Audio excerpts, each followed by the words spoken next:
Welcome to the Asians in Advertising Town Hall College edition. My name is Hong Ko. I'm an associate professor of the practice in strategic communication advertising at the Boston University's College of Communication that we call COM. On behalf of COM, DEI committee, Diversity, Equity, and Inclusion Committee, we are thrilled to partner with Asians in Advertising to host the first ever Asians in Advertising Town Hall, the college edition. Woohoo! We are honored to have two accomplished and very influential leaders from advertising industry, Bernice Chao and Suzie Bao, join us today. Let me introduce them. I'm very stoked and kind of psyched to introduce two amazing speakers today. Bernice Chao is an award-winning creative who has worked on some of the world top brands. She's one of the few female Asian American creative leaders in the industry and shaping the AANHPI, Asian American, Native Hawaiian, and Pacific Islander community through Asians in Advertising, a global nonprofit organization. The organization inspires the next generation of the talent through its podcast, events, mentorship, and scholarship program. Chao authored the award-winning bestseller called The Visibility Mindset and has spoken on over 100 stages, including South by Southwest, World Bank, and TEDx. She's a professor at the Loyola Marymount University and inducted into 2022, the American Advertising Federation Advertising Hall of Achievement, She Runs Working Mother, the Year Award, and the Ad Color Catalyst Award. God, I cannot just even list all these kind of achievements. This is pretty amazing. And Suzie Bao is a transformative leader who strives to the beacon of trust, a source of impactful value, and catalyst for the positive change. She's an awardee and accomplished strategic marketing leader who has brilliantly connected brands to the consumers through the advertising industry for over 20 years. Bao was honored with the She Runs It Working Mother of the Year Award, Ad Club of New York Rockstar Honoree, and Ad Color Leaders Award. She also serves as a board member of Asians in Advertising, co-chair of Think LA Diversity Summit, and the other industry and community committees. She's a mother, mentor, mentee, coach, and speaker. So, College of Communication, DEI, and Asians in Advertising have organized a town hall to motivate the next generation of advertisers. We want to assist you in connecting with an organization that provides support and community as you work toward your goals. During the town hall, Bernie and Suzie will share their experience and insight about how representation and community are crucial advertising and how they utilize their background to achieve the success. Following their talk, there will be a Q&A session where you can ask questions, share your thought with our panelists. We encourage you to utilize the chat or the Q&A box to submit your questions. And you can also use the raise hand feature to ask your question live when it's allowed. Thank you for joining us today. We hope you find this event informative and engaging. You all please join me in welcoming again Bernice Chao and Suzie Bao. Thank you, Bernice and Suzie. I'll turn it over to you. Thank you so much. Hello, everyone. Thank you for having us, Boston University. Just quickly, we'd love to know who is in this Zoom room. What is your major? What do you hope to get into for your career in advertising, if that is what you want to do? So you can put in the chat, or there's a small group of us, so feel free to unmute and just let us know. What are you looking to get into? Yep, any department, discipline in the advertising industry, even if you don't know what that means exactly yet, any kind of part that you are interested in, if you can identify yourself, it's going to be extremely helpful for the speakers to answer your question more tailored to your interest today. Copywriter, creative, visual, strategic, production, or like overall creative, or the client management, anything, please. I see a hand. Do you want to come off mute and let us know? Yes. Hi. My name's Yuki, and I'm a senior majoring in film and advertising. And I hope to get into like the creative side part of advertising, and also on like the production side of it. I want to like to combine all my majors and to work in like the advertising industry. And now I'm like in the process of like finding the summer internship. So my question would be like, what would the what's like what are the qualities that the employers are looking for in terms of like finding a good like candidate for like creative internship? That's a great question. And definitely thank you for throwing out a question early. So right now there's so much competition, right? There's amazing schools out there all teaching advertising. And so happy to send you leads of where kind of some of the creative internships are, just because I'm seeing a lot of those pop up already. They're looking for your portfolio. So not only do they want to see passion, they want to see creativity.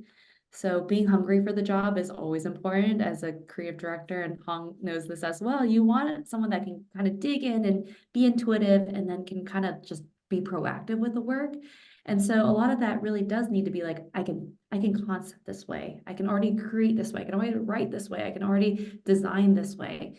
And so they, in today's day and age, back when I first started 20 years ago, we saw the like a physical portfolio that used to kind of mount on mats and you bring in, but now it's all using web space. So having a website with at least 4 pieces will help you bridge that communication gap to that employer to be like, okay, I have the skills that it takes to get into, I have the skills that if you start me on day 1 as an intern, I can Photoshop this, I can write this for you, or whatever your discipline is. Yuki, do you know if you want to be a copywriter or an art director? I want to be an art director. So you have to show that you can art direct. So even if you have more of a graphic design portfolio right now versus like a creative concept portfolio, but having that all together in a space, and even some of the films that you've been making, right? Just having it in a place that they can kind of see a digital portfolio of you will make you a much greater and stronger candidate for these places. And when I mean passion for the job, sometimes, with your application, knowing a bit about the company versus like, oh, what I can give, if you can be like, I saw on your portfolio, I saw on your website, RPA, you work on Honda. I love that commercial that you started with this and that. Like that really moved me in a certain way or inspired me for my own creative work. Then they'll be like, okay, Yuki's done her research. She is excited about this. She isn't just blasting 10 companies, even though you might be for an internship. They know that you want to work there specifically and that you might be hungrier than the other people that are applying that are only talking about themselves. Is that helpful? Yes, that's very helpful. Thank you so much. And also, if you don't know what career you're looking for in this industry, we're going to talk about the various careers that you may not know exist in this industry too. So Thank you so much. I'm looking forward. Yeah, and everyone else, if you don't know or if you're on the cusp, feel free to drop it in the chat. We'd love to tailor our conversation so it's really helpful for you. Yes, thank you. Studying media science, but planning to change to advertising. I'm looking to either working with clients as an account executive or a strategist. However, I'm keeping an open mind and still exploring the field of advertising. This is a very general question, but I'm still curious what makes you dedicated to the field of advertising? What gets you still excited about it, Suzie? when I went into this industry, and I'm one of the few that actually have a degree in communications with an emphasis in advertising. Most people that I graduate with didn't go into this industry. So I'm one of the few, but I'm hoping, and sometimes you'll change your mind. So don't worry. I know a lot of people who started in one discipline, switched to another, switched again, switched back, and that's okay. So don't worry. It's like college in your major. You probably didn't have the same major as you started as a freshman. And that's why you're learning, you're growing, and you might find like, oh, I'm better suited for this versus that. But it is an industry where you love it, and that's why you're in it. So there's a lot of passionate people in this industry, whether whether you're a creative or not, people in this industry are just passionate about advertising and creating things or making things come to life or selling this idea in, and then it's out there and you can actually point to something that I did. That's the website I worked on. That's the email I created. That's the, whatever it is. So there's tangible accomplishments that you can see, and most people have fun doing it. So it's not always easy. There's a lot of challenges, but that's kind of why I'm still in it after 20 years plus.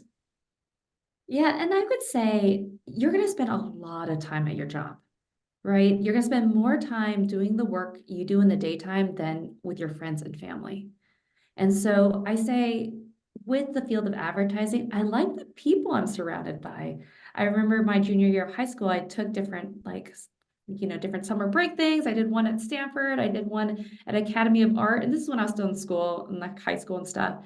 And I just liked the people. I liked the way they thought. I liked the way they looked at the world. I liked the way they dressed. There's just like a more creative spirit. Like I couldn't see myself as an accountant, like not account services, but like accountant. So like I couldn't be a CPA because I just don't think I think that way. I don't act that way.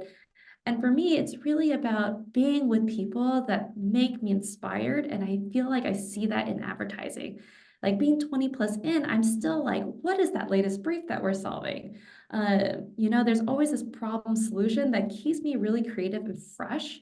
And I like that versus something where it's more like cyclical, like you're doing kind of the same work day after day. I like that advertising is always a new problem, a new solution, new medium, whatever it is, and it keeps me really fresh and just like kind of really loving the industry.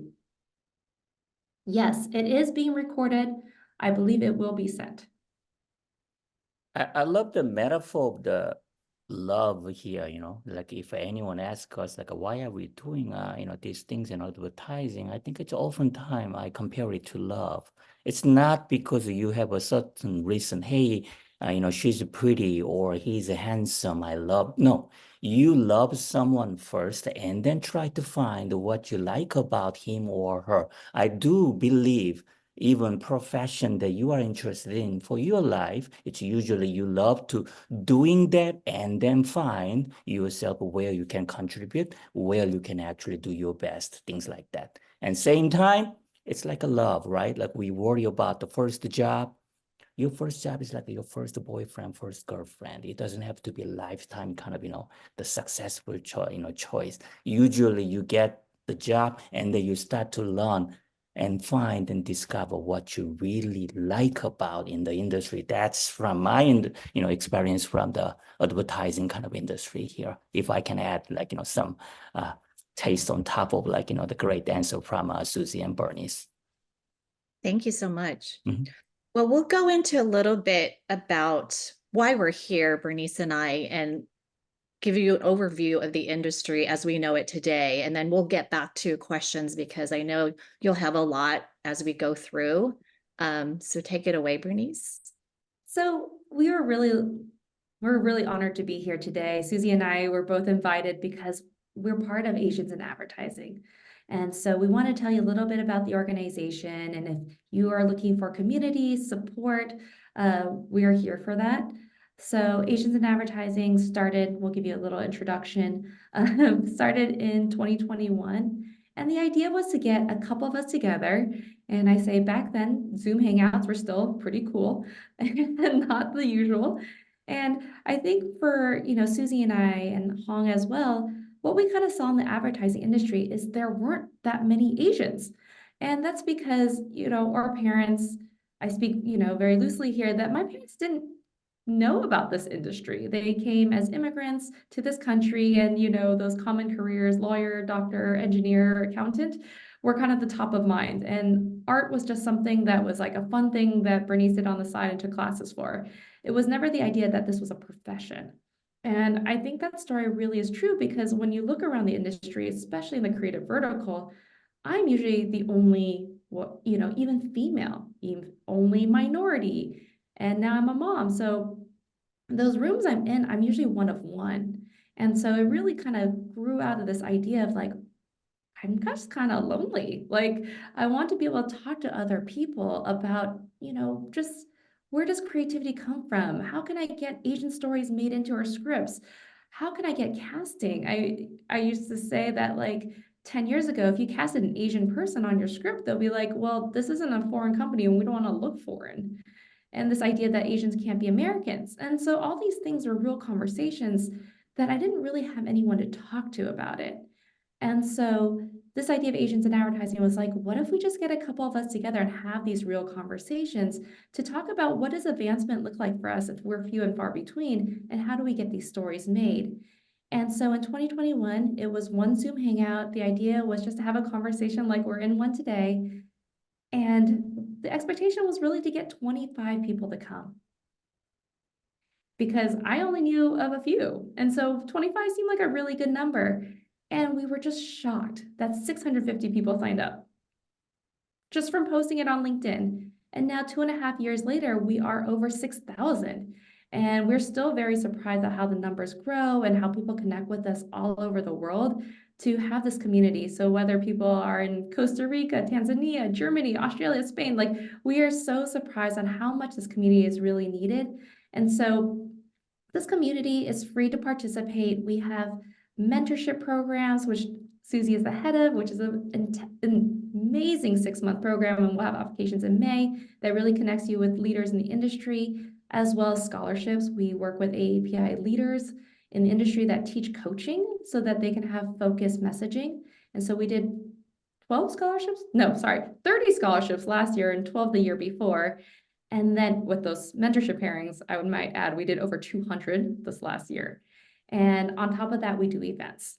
So we have 3 events that we do a year, including that matchmaking hangout talk that I talked about, and a C-suite because of representation. And lastly, on May 3rd, we're going to have our Breaking Barriers Summit. This is a virtual and in-person event in Los Angeles.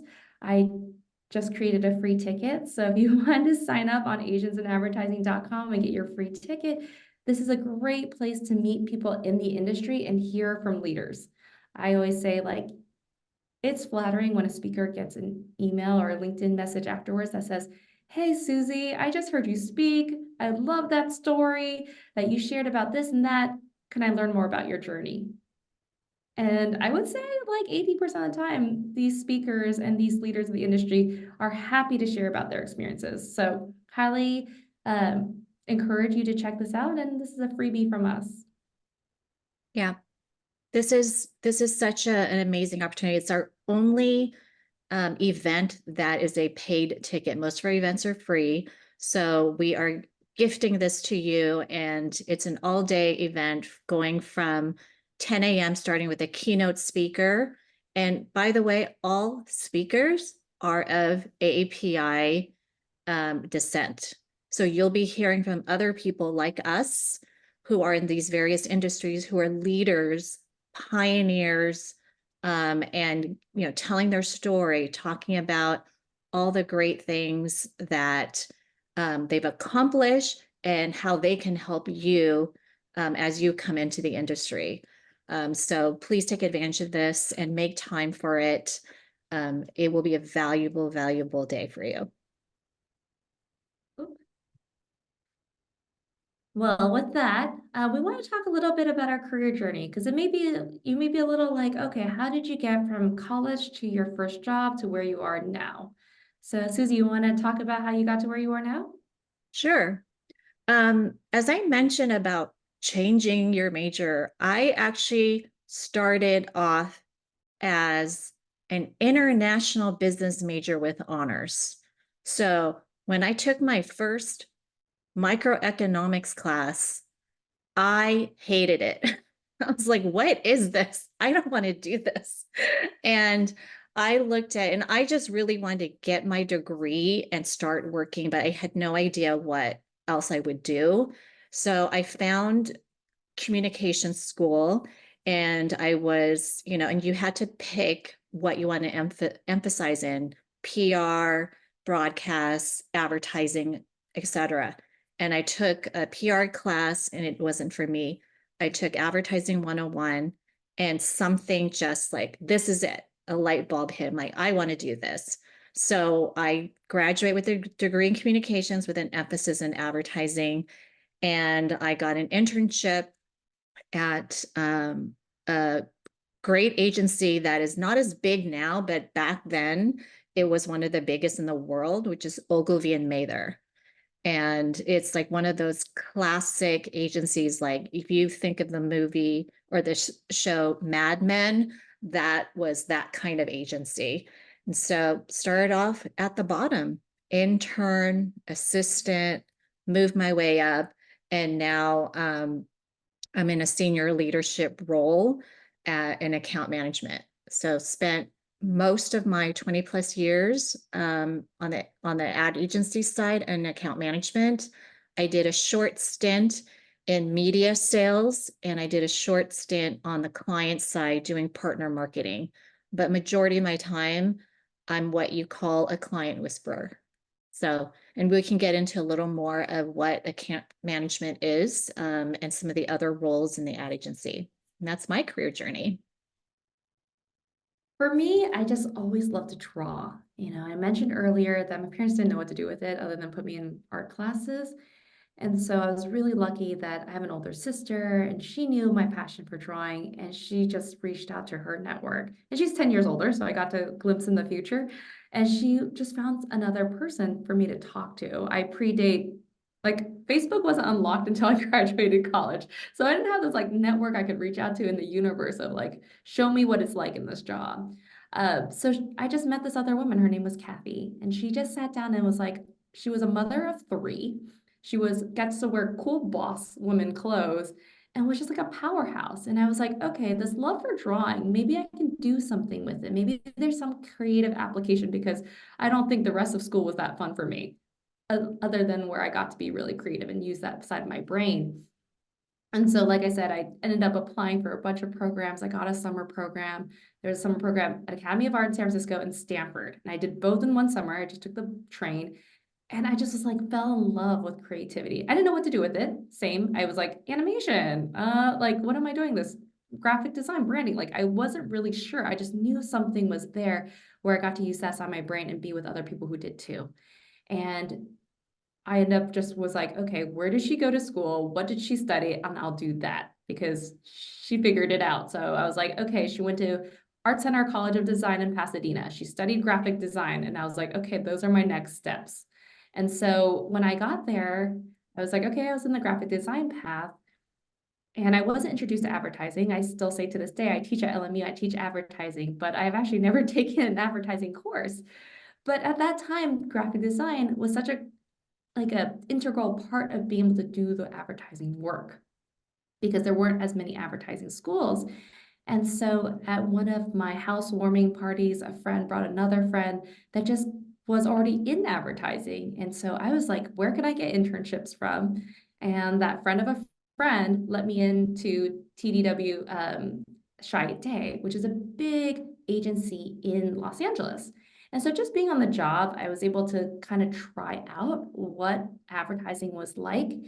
And I was a big video gamer. So I got to work on like PlayStation as a brand. I got to work on all the cool things where I was like, I'm going to probably date myself when it was like Gran Turismo, like, I'm trying to think what else, God of War, SOCOM Hell Week. There was like all these really fun video games. And I was like, oh my gosh, advertising is so quick, so fast. I'm going to work on all these really fun entertainment brands. And I'm such a shiny object person that I was like, this sounds so incredibly fun. I get to work with people that I play video games with after work. And I just kind of fell in love with this idea of like, I get to just create. I get to create these, work on things where I'm creating worlds and storytelling. And so I kind of just fell into that first job, interning and then freelancing and then kind of going into a full-time job. And since then, I've just kind of moved with just the different advancement or different opportunities that came up to where I am today. And then if you have any questions about this, feel free, and Bianca, we will circle back because you have a question about the job. Yep. So kind of going to the day-to-day, what does it look like to be Suzie as an account person at work? The reason why I'm an account person, and I describe account management as you're kind of the Jack or Jane of all trades, but you're master of none other than the client relationship. So you need to be strategic, but you don't necessarily need to be writing the strategy. You need to understand production timelines, but you're not the one project managing the timeline. And you need to have great creative intuition, but you don't necessarily have to be the one to come up with the headlines and come up with the creative concepts. But intuitively when you see the work, that's on strategy, that's on brand, that's what my client is looking for. So that's what I mean by creative intuition. So I like doing account management because I get to work with all the departments and I'm there for the entire process.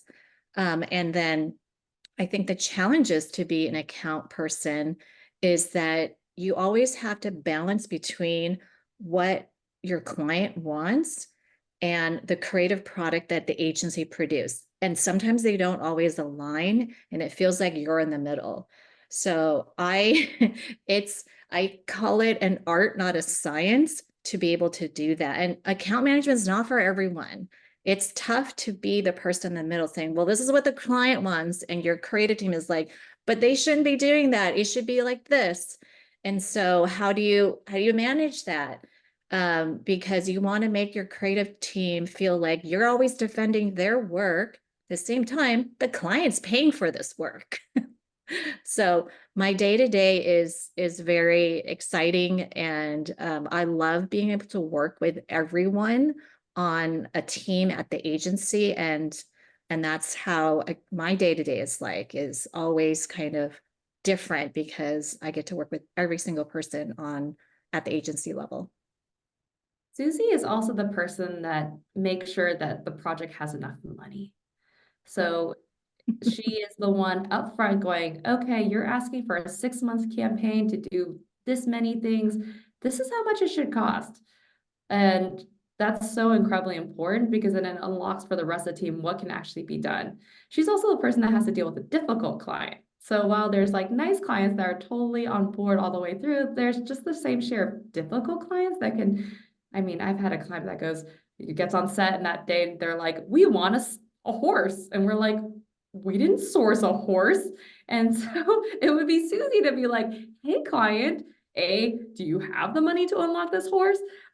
This is when we can get a horse. Why you probably shouldn't have a horse, but I have to make you feel like that's your decision. So I feel like the account person has to be so even-keeled, so patient, and just have that, Suzie's tagline is a client whisperer, because you really need to be like, this is your idea, right? Because they're paying for the project ultimately, and she has to be able to like make them, comfortable with that decision. So I am so appreciative of account services or account management as a job, because that is a next level of like, what do you say, patience, nurturing? Yeah, I do a lot of managing expectations when client comes with usually ridiculous requests or unattainable, it's my job to kind of make it attainable or somehow say no without saying no. And I say it's an art more than a science, and it's something you learned working on the job over the years of how to do that, how to kind of keep the client in line and still produce the product they need. And sometimes it's a reminder of like, remember that our end goal is this. So if you want this, does that still achieve our end goal? Maybe, maybe not. And so it is, negotiation tactics come into play a lot. And so for me as a creative, so Suzie gets the assignment. So she gets Taco Bell saying, I want to release this new fries, how much we have, when is it going to run? She talked about, then it kind of goes to a strategist to kind of synthesize the data, what happens in market, who else is selling these fries, who else is selling these tacos, what's Nike doing over here that's cool. That's usually a strategist. After, money, tactic on how we're going to do it, what's kind of the brand insight, then it gets to Hong and I being creatives here, and they go, okay, what is it? How are you guys, what are we talking about? How are you, what's the campaign? What is that like? And so usually you get like a brief is what they call it, or a homework assignment, and it tells you where it lives and kind of has all the information there. Hopefully it has all your resources, your data, all that stuff. Hopefully it's all kind of put together in a nice package so you can kind of get started. And as creatives, you start with a partner. So we actually get to work in step with a counterpart. So as a creative, there is usually 2 tracks. So that's copywriter and art director. And so the levels really go junior copy, junior art, then it goes to, copy and art, then it goes into senior, then it goes to associate creative, then it goes into creative director. And once you get to like, what did I say, like 4 or 5 rungs, that sometimes becomes the same person. So while you might start off with, kind of having your expertise in one or the other, once you get to creative director, you might be asked to do both sides. So you may be asked to do the art and the copywriting, or you're managing someone on your team that can do one of the things that you're not as good at. And then after that, that can be group creative director, your VP if there exists, or CCO, right? Your chief creative officer. So that's kind of the rung. And so your day-to-day is really like, you get this assignment, and depending on how much money they have, this could be a 1-week project or a 6-month project, right? 6 months being like a Super Bowl size. This is how much money they have, how much space, how much runway, how much resources does the agency have. So you could be on 1 project, or you could be on 6, depending on how big, how long, how scale. So your day-to-day is really trying to figure out, okay, what's the next thing I have to solve? How much time I have to solve it? It could be I'm still in the brainstorm phase and I have to come up with creative concepts and territories and ideas, and then go through your upper management. Or it could be like, okay, I need to just comp, I need to design, I need to write a script or copyright. And so that's kind of the creative path and kind of what happens on the day-to-day. Here you see a picture of like, we had different territories, and then we're kind of breaking it out, and we're kind of seeing what happens next. And so we wanted to give examples. So we actually have 2 case studies, one being a digital activation, and then the second being a Super Bowl. So you kind of get to see the different kind of, I guess, even project budget that you have. So I'm going to play it, and I'm going to have Hong and Suzie give me a thumbs up if they can see it. Oop.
So I think this project is fun because I always like the projects where you kind of think it was going to fail, but then it didn't. This brief was to launch these Doritos roulette chips, even though they've already been launched before. It was a relaunch. And the only place you can buy these chips was at Walmart. And at least in Los Angeles, I don't even know where the Walmart is. So I was like, okay, you want Gen Z to buy these chips that are exclusively at Walmart and do something with them. I was like, okay, that is a hard ask. Like, and they were comparing it to Matthew McConaughey. He had a Super Bowl ad. He did 3D flat live. And I was like, wait, you're comparing us to Super Bowl activation? Like, how are we going to launch these chips? And so there was this idea of like, oh gosh, like, let's just keep those expectations super low and just like fingers cross it. And this is where like an idea is so powerful. So these chips, Doritos Roulette, kind of have a cool name, but TikTok just had a new feature and that was duet. And so this idea of duet roulette kind of made it like a fun little like saying off your tongue and really gave birth to this idea of like, okay, we're going to gamify these chips because they're already kind of, you know, when you're eating them and you get a random one, you're already kind of doing a game. And so we actually had a whole bunch of different ideas. This wasn't the only one. They were like in person, in store. There was like all these different things, but they really gravitate just this one TikTok idea in the entire deck. And this thing was such a success. Like it did get 10 billion, which is more people on the planet to engage to like, I'm like, I don't even know how that's possible, but it did really do well. So well that there was actually a part 2 of this campaign and we only did part 1 because they wanted to funnel more money. And so we kind of, you know, kicked ourselves in the butt because we didn't get more money to do a phase 2 because the phase 1 did so well. So just showing you kind of what a digital activation could look like. If you have questions, you're free to drop in the chat, but if not, I can move on to another case study. Oop.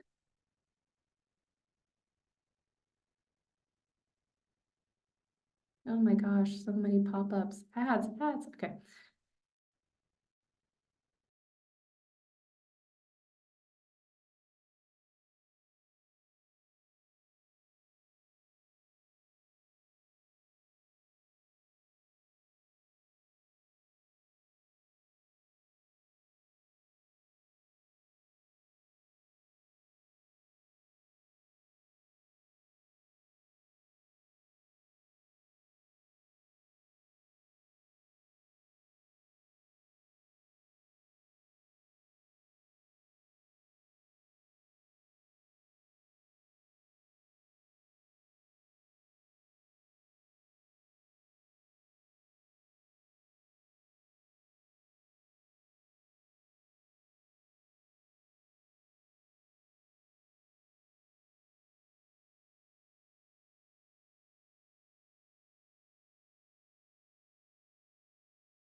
Suzie, do you want to go into how this breaks apart?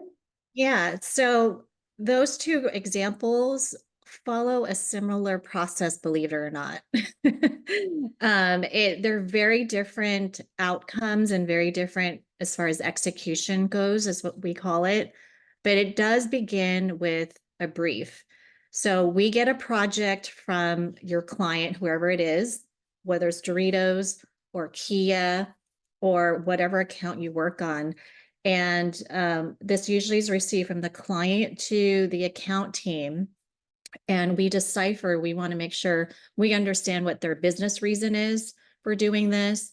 Are they clear on the project, parameters and all that? So we kind of get all like the rules of the road done. Then we tap into our strategy partners. So usually it's the creative strategist. There's different kinds of strategists. And in this case, we're creative, brief, we talk to our creative strategists and they come up with that one brilliant statement, taking in all the research, all the client input, and they come up with what we call a creative brief. So this brief is taking our client brief and translating it to our creative team as this is the assignment. These are the parameters. We want to achieve this strategy. And then it goes to the creative department. Now, the creative department, in such a case as these two case studies, there could be 2 to 3 teams assigned to this project, and they're concepting a bunch of ideas, and they're presenting those ideas to their creative director, and that creative director decides, all right, this idea is going to be presented to client, this idea, and this idea. Usually, they'll take 2 to 3 ideas to the client, the concepts, and presented and seeing what the client will approve. And then once that is done, and there could be several rounds, the initial round might be, all right, the client likes these two. And this is the part where the account person comes in because clients love to play what we call Chinese menu. Oh, I like this from this concept, but I like this from that concept, but I like this from the third concept. Can we just put it together? That may or may not be the case. Sometimes like, no, that only works with this concept, but not that one. So this is kind of where it negotiates. And, at the end of the day, it's usually a bit of a hybrid of a couple of ideas if we're able to make it work. And it's strategic, it still accomplishes the brief. And that is what we call the winning concept. Now, depending on if you're the team that came up with that winning concept or the hybrid version of that, that's usually the team that actually goes out and executes the idea or actually brings it to life. So you may be one of the several teams pitching, but the winning one is the one that ends up producing and making it happen. You might be able to get to help on some of the other pieces. It sounds like the Kia case study had so many layers to it. It's not just the TV, it's not just the social, but you may get to participate in some of the other pieces. But the big idea will be, the creative team that's sort of their pitch that won. They're the ones leading all the other teams. Like, all right, maybe you work on the social piece, maybe you work on the landing page piece or whatever it is. But that's kind of how from beginning to end, the process works. And so I love what Hong put in here. It's true. Once you get to client, they could be like, ooh, nah, right? And then it could go back to step 5. They could be like, oh, we don't even want to sell this product anymore. No, go back to 1. So while this is showing like a linear this way, it can go any which kind of way. And then after 7, there's post-production too. So depending on what it is, if it's digital, if it's television, you saw that Melissa McCarthy, right? That there is like casting, there's set dressing, you have a director, you have your flame artist, you have your colorist, you have your editor, you have your mixer, you have your sound designer. So there's a lot more that's not on here, but sometimes those aren't at an agency. That's why they're not part of the agency process. You usually have a producer that kind of shepherds you through different companies that really focus on each of those post-production things. But definitely as a creative, your job is to go from 4 to delivery, right? Your job is to go, okay, that's the right casting, that's the right location, the visual, what they're saying, everything is kind of captured. And so, because in the end, your creative vision is the one that's realized and what is ultimately the deliverable for the client. So hopefully that's a great kind of just an overview on like who is part of it and how it gets done. I see that we have 10 minutes left, so I just want to give you all the chance to ask questions. Bianca had a great question up above. If you want to answer that, Suzie. Sure. If you can go to this slide I put in on who, what. Yeah. Yes. So if you still have no idea what you want to do at an ad agency, think of it in this terms. Like I mentioned, I'm an account management client service. I deal with the what. The client is the what. What is the product? What is the brand? What is the assignment? And then the who are we trying to market to? Bernice mentioned that project was like trying to reach Gen Z. Great, that's what the client wanted. I want to reach Gen Z to sell more of these Doritos. And so then I bring in the strategist, like I mentioned before. It's like, all right, the who is now kind of this combination of these 3 groups. And if you're more of like a why person, I know someone wanted to, like, I'm a media science, like this is where we dig in the why and the where. So why do they want to reach this market? Why do they want to say this about their product? Why are you even bothering to promote this product at all? So you're digging into all the whys, and that's where strategy comes in. You really need your strategist to kind of help you dive in, because the more you know why, it feeds into the creatives, then the creatives know how to bring it to life. The where, this is a totally interesting area that rarely schools teach media, planning and media strategy. I know, Bianca, you said you're studying media science. That is truly where, where should we buy, a Super Bowl spot? Should we buy a $5 million ad that plays for 30 seconds? What's the return on investment in that? But the clever thing what Kia did was they leaked the commercial. So they got press around it. That's free. Sure, they probably paid, $5 million just to have 30 seconds during the Super Bowl, but they stretched that amount by leaking it. And that's decisions from the media department. It's like, we're going to leak it to this news outlet. We're going to get some buzz even before the Super Bowl and the Super Bowl buy. And then they got an award for it. So there's more buzz afterwards. And that's what we call earned media. So they earned all this free press just for paying for that one spot during the Super Bowl, because that's where media comes in. Media science, Bianca, you're studying that. That's where that can go. And, and the how, again, bringing back strategy. Now strategy is going to inform the creative. This is how we're going to bring the what, the who, the why, the where to life. And that in itself is, very big. So if you still kind of are wondering, what area should I go in? Think about, do you like being part of the what, the who, the why, the where, or the how? That's a great summary and very helpful. We will send you resources afterwards that kind of break these departments down. There's kind of like a example or kind of a write-up for each, as well as salaries, because for those, with Asian parents like me, like making money is really important. Advertising seems very nebulous. Like, how am I going to survive? So it does give you kind of open pay transparency. So if you're like teetering on 2 and you're like, I'm 50-50 on both, maybe they'll help nudge you one way or the other, and definitely grab those internships. There's nothing like being on the job or talking to someone in the job to know if that's something you want to do. So, it's really great to just like, if there's a company that you're looking towards, or there's someone that you see at the summit that you're like, I want to learn more about them, I would just say like, totally reach out to those people on LinkedIn. I did that. I think in my Chinese culture, there's this like, 不好意思 is a phrase that means like, it's kind of like impolite to reach out. And so I had to really be like, okay, I'm just going to do it. just going to reach out. And I would say like 8 of the 10 people I reached out to actually wrote back to me, and I was able to talk to them about their job and what, to kind of learn more about how I can improve my career. So definitely, I say it's a great way to sneak peek into these careers. Bianca, I saw your question about being a strategist who didn't grow up in the US. You are totally fine because you are learning strategy, right? You're learning these things. You're also using MRI Simmons, using all these data collections and analytics.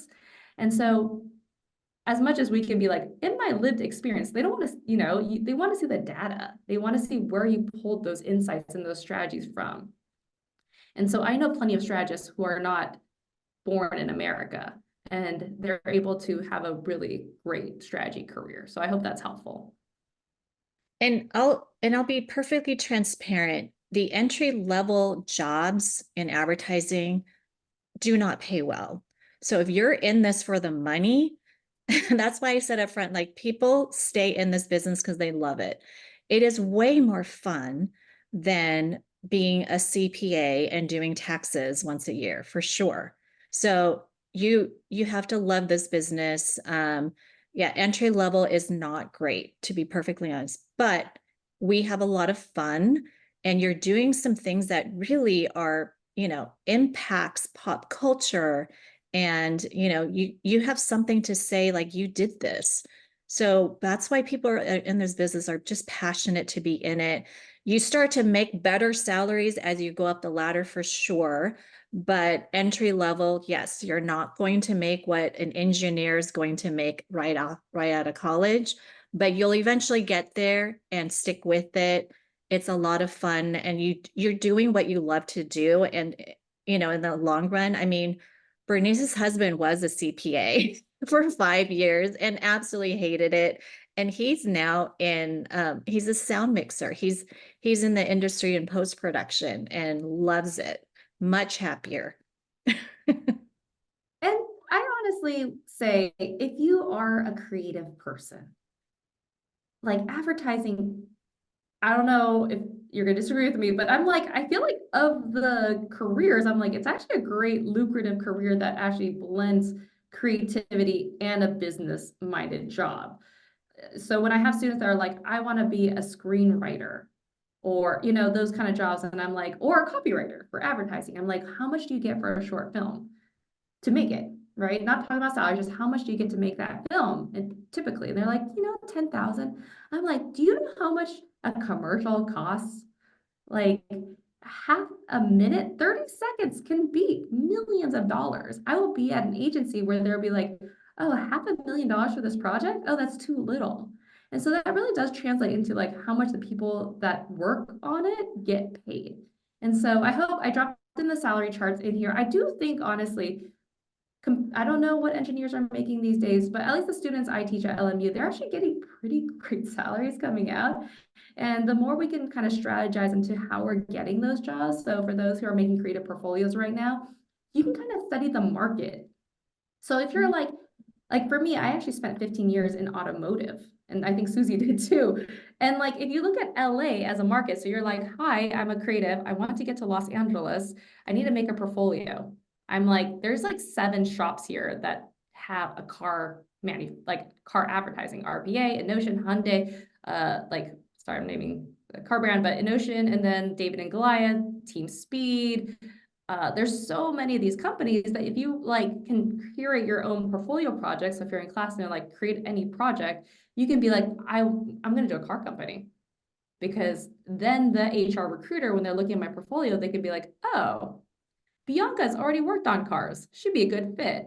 And so some of those things are just little ways to make sure that you get more negotiation room too, because if you're competing with everyone else and your portfolio is perfectly tailored for that agency, it can kind of give you a little bit more of a leverage on the negotiation. And of course, knowing what your worth is. So having these salary charts, talking to people in the market, you have a better understanding of like, okay, how am I make sure that I don't get shortchanged going in? Suzie can answer this one, mentors and sponsors, with our last minute. Yes. Definitely less sponsors and mentors when Bernice and I first started in the business, which is part of the reason why we, Asians in Advertising was created, is that right off the bat, I would say get a mentor. And the reason Asians in Advertising is so great in our mentorship is that they're all from AAPI descent. So we've been there. We know sort of we try to pave as much of the barriers away for you to come into the industry. But, there's still ways to go, but we're here to help.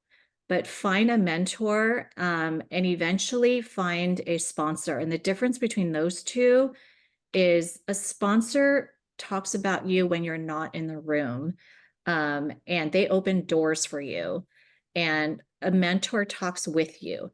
So you need both of those types of roles, and they may or may not be the same person. I consider a sponsor someone who's probably, at that C-suite level, someone at the top of their industry who knows a lot of people, can open a lot of doors. And a mentor doesn't have to be someone that high up, just someone that has a few more years than you do, that you can kind of talk to for advice, and you're talking together with each other. So, and we have ways, I think, Bernice, we put a list of places that you should start connecting with. On the East Coast, there's the Ad Club of New York. I believe they do have a student version that you can try and be a part of. Obviously New York is a massive, massive advertising industry, lots of ad agencies there.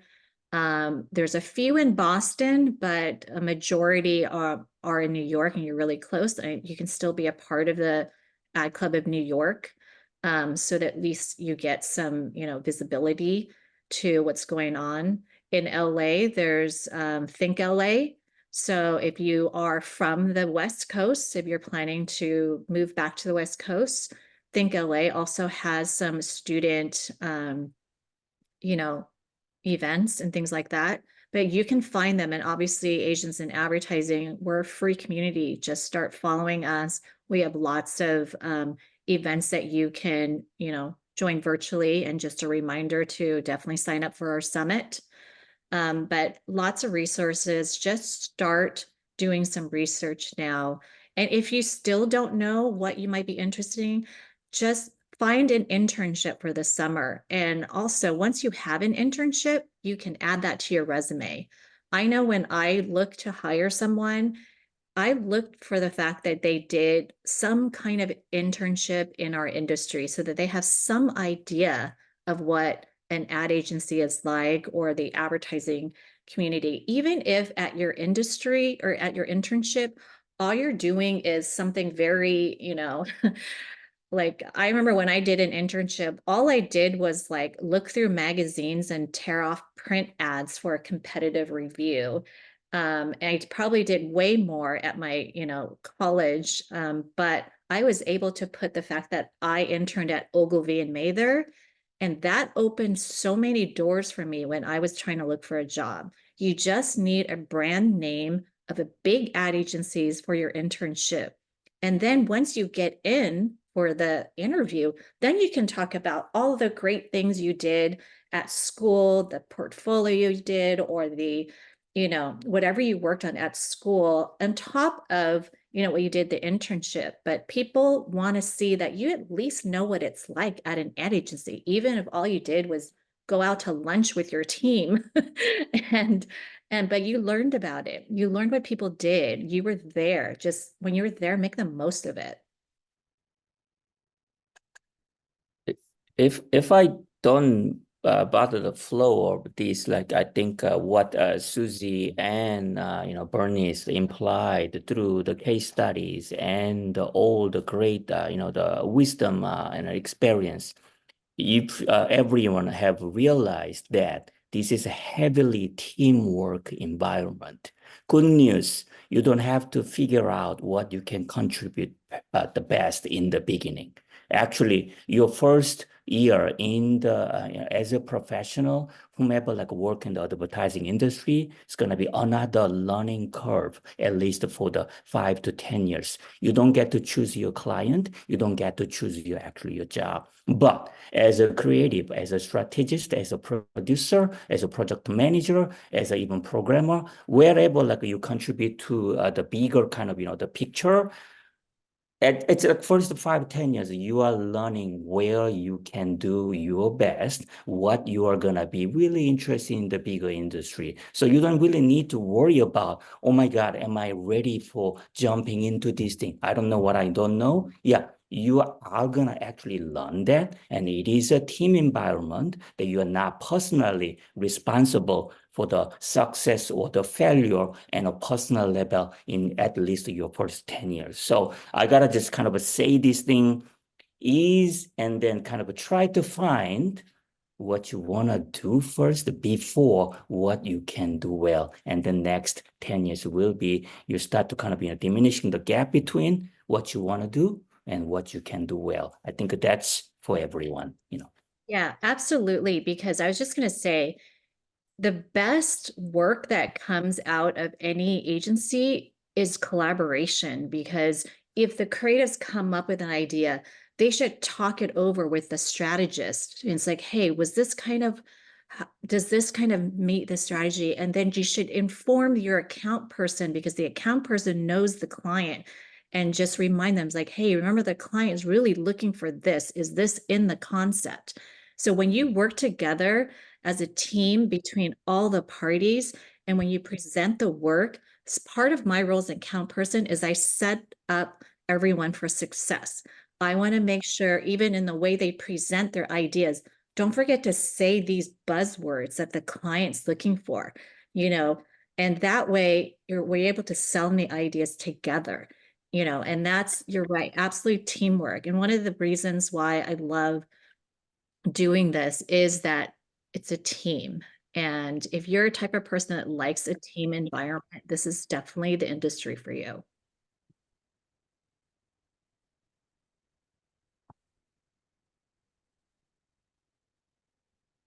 Did we miss a question?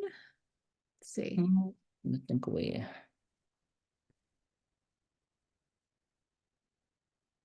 Oh, any advice to connect with people to be mentors and sponsors? Do we address that? For me, I get a lot of people who hit me up on LinkedIn, and that's great.